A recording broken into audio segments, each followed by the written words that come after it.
Не си попаднал тук случайно. Представи си как в мрака на нощта, точно в 3 часа и 33 минути, отваряш очи и небето пред теб се разтваря като вуал.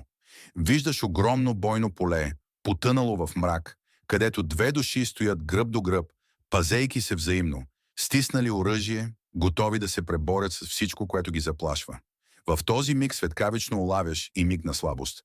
Едната фигура отпуска меча си, умората се отразява на лицето й, а в очите й проблясва съмнение и желанието да се оттегли. Точно тогава над това поле гръмогласно заговори гласът на Бог. Кажи им да не се предават. Тази битка е най-жестока точно преди победата. Противникът напада не защото връзката е слаба, а защото е силна. Всяко усилие, всяка капка болка досега, част от по-голям план, от задачата, за която небето работи зад кулисите, далеч от човешкия поглед. Ако се откажеш сега, ще пропуснеш прехода към промяната, който е на една стъпка пред теб. Това не е просто емоционален призив. Това е твое духовно задължение. Помисли за човека, който тежи на сърцето ти, за връзката, която мислиш да прекратиш. Небето още не е приключило с тази история. Слушай внимателно. Предстоят 7 предупреждения, защо трябва да задържиш тази връзка жива. Пропуснеш ли го, ще останеш сам в битката, без пратените отгоре подкрепления. Но преди да продължим, направи едно просто действие. Напиши в коментарите «Няма да се откажа».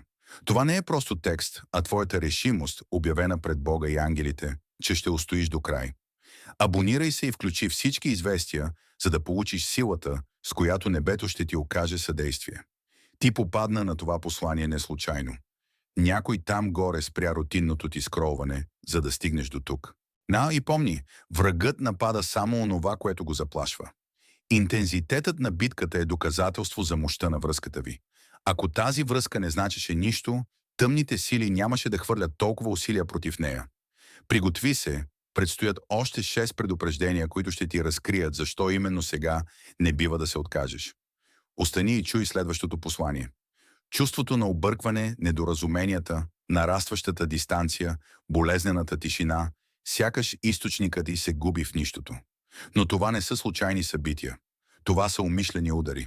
Врагът е надушил божествения замисъл в тази връзка още преди теб. Той е видял докъде я е предназначил Създателят и неуморно работи, за да я разруши, преди тя да изпълни предназначението си. Замисли се колко често дребни неразбирателства прерастват в огромни конфликти, колко тежи тишината, сякаш носи само мрак, и колко болезнено е да пуснеш всичко, когато логиката ти шепне, че трябва да изпиташ облегчение, а не скръб. Причината е проста. Това не е обикновена връзка. Това е царска задача. Kingdom Assignment. А царските поръчения винаги привличат противодействие. Крадецът идва само да открадне, да убие и да разруши. Йоан 10:10. Врагът не се бори срещу чувствата ти, той се бори срещу бъдещето ти. Щом се откажеш сега, му връчваш победата на тепсия. Но ако устоиш, всяка негова сметка ще се провали. Дай си 21 дни, ще видиш доказателство за истинската стойност на това, което се опитваха да спрат. Помисли за Давид и Йонатан. Толкова силно приятелство, че дори цар Саул се стремеше да ги раздели. За Мойсей и Аарон, могъщ тандем, който фараон не може да търпи. За Руф и Наоми, връзка, обагрена от благословение, която съдбата се опитваше да разкъса. Всяка божествена връзка в писанието среща яростен отпор, защото е носител на божествена цел, а целите наистина привличат демонично съпротивление. Атаката е знак за стойността. Това е първото предупреждение. Не го пренебрегвай. А второто е още по-спешно. Бог не започва нещо, което няма да довърши. Тази връзка не е била твоя идея, идвала е от Него. Преди да се появят и двама ви на света, Той вече е вплел вашите истории в едно цяло. Знаел е предизвикателствата, болката, моментите, в които всичко ти се струва безнадежно. Но също е знаел и силата, която ще отключи. А Бог не изоставя своите дела. Този, който е започнал вие добро дело във вас, ще го довърши до деня на Христос Исус. Филипяни 1:6. Нищо в това съединение не е случайност. Имало е вътрешно убеждение, невидима нишка, която логиката не може да обясни. Това е божествена симфония. Той свързва онова, което е писано заедно и не го разединява. Въпросът не е дали Бог ще доведе делото си до край, а дали ти ще останеш достатъчно дълго, за да го видиш. Представете си, че държите книга, чието последно изречение ви кара да повярвате, че историята е приключила. Страниците внезапно секват, а вие оставате с усещането за край. Но истината е, че това не е финалът, а един важен преход. Ако затворите книгата сега, никога няма да разчетете редовете, които вече са готови за вас. И в рамките на 2 седмици ще получите знак, може би една случайна дума в разговор, проблясък на яснота или тихо потвърждение, че Бог продължава да пише вашата история. Бог винаги довършва онова, което е започнал. Това е второто предупреждение. Не се отказвайте и не затваряйте книгата преждевременно. Няма следва трето и може би най-успокояващото напомняне. Третото предупреждение гласи: мълчанието не е отсъствие. Този тих сезон, през който преминавате, не е доказателство, че Бог ви е изоставил, а знак, че Той работи дълбоко под повърхността. Помислете за семето, слято в тъмната, влажна пръст. На пръв поглед нищо не се случва. Растението сякаш е мъртво, забравено, затворено в земята. Но в корените му бушуват промени. Те се разклоняват, удебеляват се, подготвят почвата за изблик на живот. Този, който копае по-дълбоко, знае, че истинската сила не идва от скоростта, а от здравата основа. Спомнете си Йосиф, заключен в тъмницата цели 13 години преди обещания сън да се изпълни. Помислете за Авраам, който чака наследник цели 25 години, и за израелтяните, прекарали 4 столетия в Египет, преди да дочакат своето изкупление. Бог никога не отсъства в мълчание. Той подготвя пътя, лекува скрити рани и омекотява сърца, които изглеждат непреклонени. Самият Исус ни е оставил образ. Ако зърно пшеница не падне в земята и не умре, остава само зърно, но когато умре, носи многобройни плодове. Йоан 12, 24. Това, което вие възприемате като смърт на надеждата, всъщност е необходимото заровяване, преди плодът да се роди. Не бързайте да изравяте семето, приближава се жътва, но за да има обилен добив, е нужна търпелива почивка. Мълчанието е отроба, в която расте новото. Скоро ще усетите промяна, ще се появи дума, ще се отвори врата, движение ще се върне. Не пропускайте това трето предупреждение. Мълчанието не е знак за края, а за началото на нещо прекрасно. Следва четвъртото предупреждение, което ще разкрие стратегията на врага. Бъдете готови. Четвърто предупреждение. Врагът не напада отвън, а прониква невидимо в собствените ти мисли. Представи си го като коварен художник, който не може да унищожи директно връзката, която Бог е ти изградила. Затова пристъпва наобратно. Втъкава в съзнанието ти семена на съмнение и страх. В тишината на ежедневието той шепти лъжи, облечени в мъдрост. Те не изпитват никакви чувства към теб. Ако те обичаха, щяха да реагират досега. Техният мълчал показва, че са те оставили зад гърба си. От най-дребните случки той гради гигантски проблеми, събужда стари болки и ги представя като настояще. Кара те всеки път да приемаш най-черната версия за единствената истина. Всъщност битката не е срещу онзи човек, а срещу представата ти за него. В последните дни си се борил с грешния противник, с лъжите, които си повярвал. Врагът никога не идва с трясък, но той тихо мълком нашепва необуздани страхове и убедителни логични изводи. Не си струва да продължаваш така. Губиш време за някого, който не те цени. Страданието е знак, че това не е твоя път. Но това не е мъдрост. Това е военно изкуство, чиято цел е да те накара да се откажеш от дарения ти от Бог живот. Врагът майсторски маскира заблудата като логика, страха като прозрение, измамата като разсъдък. И винаги води до едно – до изоставяне. Гласът на Бога никога не потиква към оттегляне. Той може да те укори, да те насочи в друга посока, но никога не би те потикнал да се откажеш от онова, което Той е осветил. И ето, Архангел Михаил възвестява на твоето поле на битка. Поел съм тази връзка под свое небесно наблюдение. Видях стратегията на врага. Той не успя да срине Божия дом. Затова искаше ти сам да го разрушиш. Всяка мисъл за капитулация бе вбита от него. Всеки опадък на надежда. Негова сладка шепот на лъжа. Но ти носиш силата да плениш всяка помисъл. Книгата казва: ние пленяваме всяка мисъл, за да я направим послушна на Христос. 2 Коринтияни 10:5. Сега ти имаш оръжие да разпознаваш и отхвърляш нападките на ума си. Следващите 72 часа обръщай внимание на внезапните помисли, които те подтикват към отчаяние. Разпознай ги за това, което са – вражески обсада, и не им давай власт над решенията ти. Четвъртото предупреждение е дадено. Остани до края. Пето предупреждение разкрива за какво всъщност водиш тази битка. Пето предупреждение – това е призвание, а не просто връзка. Често наричаме някого партньор, но Бог вижда нещата по коренно различен начин. Той нарича всяка значима връзка своя мисия. Представи си, че залозите са по-високи, отколкото си предполагал. Не си просто двама души, търсещи компания. Вие сте двама души с специално предназначение. Божието царство очаква нещо да се роди чрез тази връзка и никоя друга не може да го замести. Помниш ли колко бурен беше пътят ви до тук? Тези трудности не са случайни. Интензивността е знак, че работата е голяма. Всяка обикновена връзка би потънала при първия силен вятър. Само божествените поръчения изискват такъв лабиринт от борби. В Стария завет виждаме примери. Моисей не би успял без Аарон, когато думите му се задушаваха. Давид нямаше да преживее гоненията на Саул без лоялността на Йонатан. Рут щеше да се върне вкъщи в Моав, ако не беше подкрепата на Наоми. Естер щеше да се загуби, ако Мордай не й беше напомнил за мисията й Бър. И в Новия завет Павел и Сила пееха в тъмницата, Петър и Йоан тичаха манастира към празния гроб. Никой от тези партньорства не беше лесно, но всички бяха незаменими за изпълнението на Божия план. А сега погледни вас двамата. Какво би станало, ако си тръгнеш сега? Ако отстъпиш пред пречките, проектът ще замръкне, оставяйки съдбата неосъществена. Връзката ви не е случайна среща. Тя е възложена ви задача, наредена от самия Бог. Никой войник не се оттегля от бойното поле, щом му стане трудно. Той остава, защото мисията си струва всичко. Същото важи и за любовта, която изисква жертви. По-голяма любов никой няма от тая да положи душата си за приятелите си. Йоан 15:13.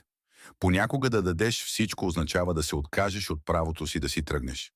В следващите 21 дни очаквай прозрение. Ще стане ясно защо Бог ви е събрал. Виждането за истинската цел на тази връзка предстои. Затова дръж здраво, без значение колко изтощителна е битката. Това не е просто любовна история, а възложена поръчка от небето. Това беше предупреждение 5. Не го подминавай. Предупреждение 6 започва с божественото време. Ако се предадеш сега, ще изпуснеш онова чудо, което е близо до теб. Бог вижда хоризонта, който ти не зърваш, и познава точния му миг. Представи си, че ти показвам какво те очаква в следващото ти сезонче от живота. Щеше да оставиш всяка мисъл за отказ да избледнее пред блясъка на обещанията. Но аз искам не твоите очи, а твоята вяра. Искам не доказателства, а твоето доверие. Пробивът вече е насрочен, преобразяването подготвено, отговорът на молитвите ти в движение. Ако се предадеш точно сега, ще спреш едва на сантиметри от онова, за което си плакал. Врагът добре познава времето. Знае, че щом отслабиш, натискът ще е най-силният, а огризенията най-остри. Затова в момента цялото ти вътрешно аз крещи: край, няма смисъл. Точно тогава той прави последен отчаян щурм, опитвайки се да те спре. Но помни, ти си на ръба на своето чудо. Спомни си израелтяните пред Червено море, стена от вода зад тях, армията на фараона пред тях, безбрежен океан по средата. Всички логични изчисления сочеха, че са обречени. Всеки здраворазумен глас им казваше: това е краят. А в същия миг те бяха на миг от разтварянето на водите. На миг от невъзможното, на миг от разходка по дъното, което щеше да ги погълне. Ако бяха се предали, щяха да пропуснат най-голямото чудо. Ако се бяха поддали на видимото, щяха да умрат в онова, което не можеха да видят. Ти си пред собственото си море. Войската зад гърба ти е болката от миналото. Водата пред теб – неизвестността на бъдещето. Но Бог е приготвил мъртвото море да се раздели по твоята пътека. Господ ще ти воюва. Ти само стой тих и не движи ръка. Изход 14:14. Тези думи са твоето обещание за спасение. Не се отказвай на прага на пробива. Не капитулирай, когато победата е само на крачка разстояние. Задръж дъха си още 2 седмици. Ще видиш първия пукнат, първия шум на разцепване. Ако се откажеш сега, ще изпуснеш това, което предстои. Това е 6-то предупреждение. Стой до края. Преди да чуеш 7-то, последната дума на Бога. Онова, което Той е събрал, не ти е дадено да разделяш. Това е Божият заветен съюз, инвестиран и благословен от небесата. а вече видим на земята. Не ти е дадено да съсипеш това, което той е проектирал да довърши. Знам, уморен си, борбата е била жестока, чакането и безкрайно. Но доверието в него трябва да надскочи твоята изтощеност. Задръж това, което той ти е дал, още не е свършил. Това не е просто връзка, а божествен съюз, завършен с небесен печат, който само покорството може да пази. Исус е проговорил последната дума за твоя съюз. Аз застъпвам за онези, които са ми поверени. Не давай отпор на небесното дело. То е по-голямо от всяко разочарование. В едно тихо, но мощно откровение прозвучаха думите: тази връзка е моя.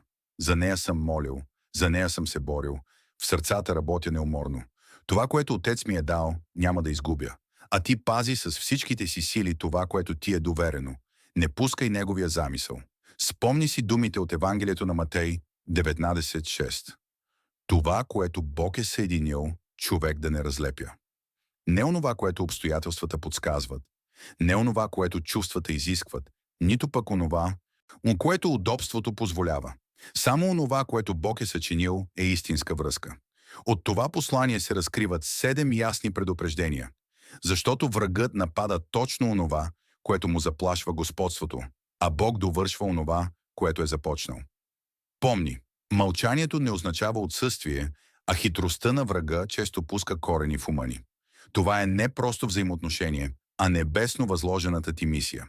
И ако се откажеш сега, ще изпуснеш целта на Божия план. Ето и последното предупреждение. През следващите 72 часа врагът ще направи една заключителна атака. Ще се появи внезапен порив на отчаяние, кахър или мисъл, която ще изглежда като потвърждение да се откажеш. Не се поддавай. Това е последният отчаян щурм преди твоя пробив. Той знае, че промяната е близо, затова сега ще направи последен опит да те спре. Устои му, дръж се здраво. Пробивът е пред прага. Сега затвърди това предупреждение над себе си с молитва. Произнеси я на глас, защото гласът ти е мост между небето и земята. Всемогъщи Отец, ти, който съединяваш и пазиш божествените връзки, приемам 7 предупреждения, които даде над моя живот. Обещавам да не се откажа от човека, когото постави до мен. Няма да изоставя мисията, която ми възложи. Няма да повярвам на врага и лъжите му.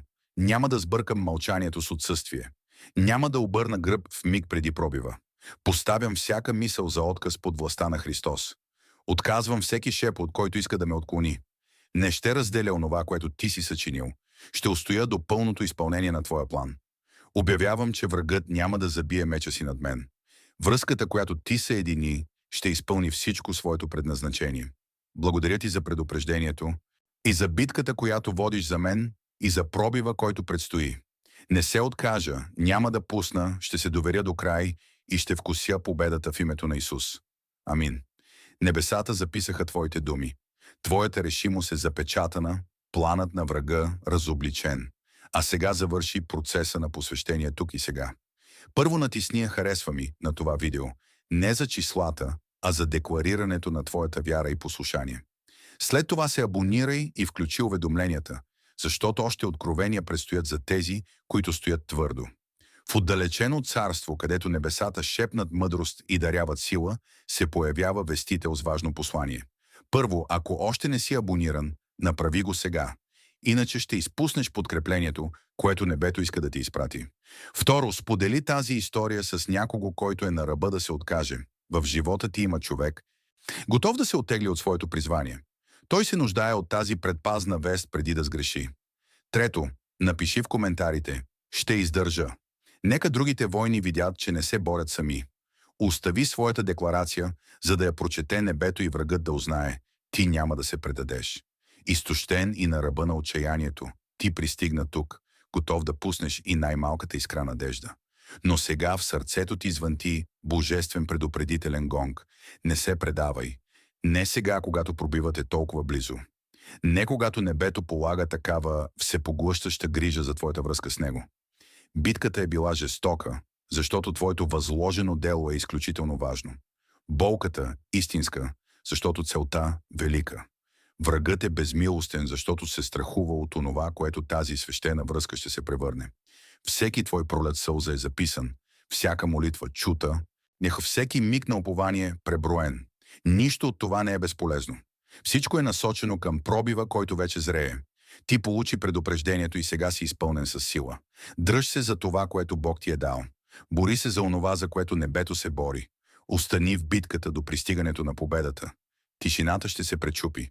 Пробивът ще дойде. Целта ще се разкрие. Не смееш да се откажеш. Прекалено си близо, за да се предадеш. Тръгни с сила, с вяра и съзнанието, че Бог още не е свършил. Най-хубавото от тази връзка те първа предстои. Целта продължава да се разгръща, а пробивът е по-близо от всякога. Задръж здраво.